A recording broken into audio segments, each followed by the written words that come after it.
दिल्ली में भाजपा सरकार घिरती नजर आ रही है। दरअसल दिल्ली में महिला सम्मान निधि योजना को लेकर आम आदमी पार्टी ने भाजपा को जमकर घेरा है।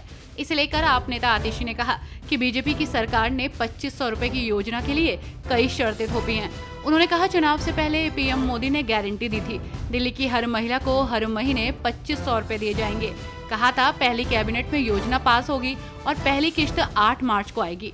सरकार बने 2 महीने से ज्यादा हो गए, न योजना शुरू हुई, न 2500 रुपए की एक भी किश्त आई।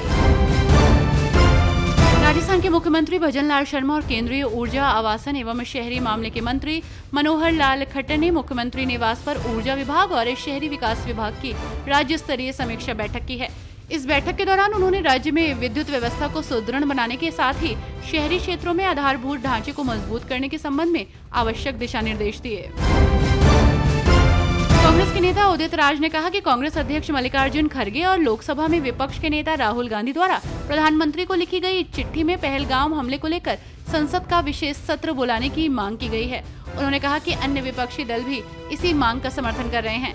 उदित राज ने आरोप लगाया कि भाजपा इस मुद्दे से बच रही है और अगर कांग्रेस से दबाव नहीं बनाती तो सरकार सर्वदलीय बैठक भी नहीं बुलाती। उन्होंने कहा कि सरकार कोई ठोस कदम उठाने की बजाय उल्टा कांग्रेस को ही घेरने में लगी है।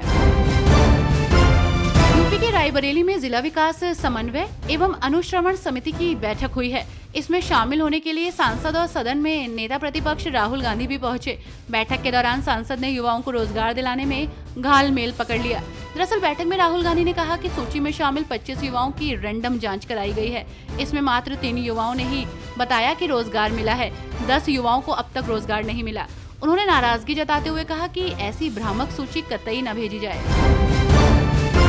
केंद्रीय स्वास्थ्य मंत्री जेपी नड्डा ने कहा कि सरकारी और निजी क्षेत्रों को मिलकर स्वास्थ्य सेवाओं को सुलभ और सस्ता बनाने की दिशा में काम करना चाहिए। उन्होंने कहा कि भारत अब इलाज के लिए विदेश नहीं जाता, बल्कि विदेशी लोग यहाँ इलाज कराने आ रहे हैं। नड्डा ने स्वास्थ्य क्षेत्र में भारत की उपलब्धियों की सराहना की और कहा कि देश स्वास्थ्य सेवाओं में लगातार आगे बढ़ रहा है। गुलाम नबी आजाद ने पहलगाम आतंकी हमले के बाद कश्मीर में हुए विरोध प्रदर्शनों को सही ठहराया है। साथ ही उन्होंने कहा कि पहली बार आम लोगों ने खुद आगे आकर आतंकवाद के खिलाफ आवाज उठाई और पाकिस्तान को सख्त संदेश दिया।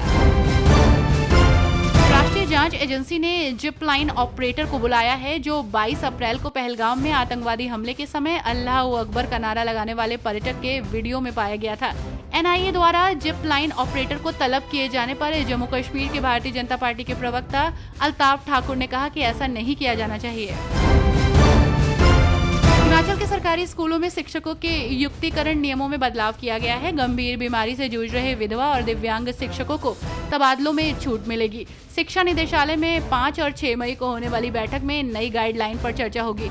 20 मई के बाद युक्तिकरण के नए आदेश जारी होंगे, जिसमें शिक्षकों से सुझाव भी लिए जाएंगे। पाकिस्तान की परमाणु धमकी पर प्रतिक्रिया देते हुए आरएसएस नेता इंद्रेश कुमार ने कहा कि पाकिस्तान टूटने के कगार पर खड़ा है। इंद्रेश कुमार ने कहा कि कांग्रेस के नेताओं को खाना तभी पचता है जब वे प्रधानमंत्री को गाली देते हैं। अगर सेना लड़ने जा रही है तो वे सेना के कमांडर का विरोध करेंगे। वे समाज में कोई अच्छा काम नहीं करेंगे, बल्कि अच्छे काम करने वालों को बदनाम करेंगे। ये उनका राजनीतिक तरीका बन गया है, जो बहुत ही निंदनीय है।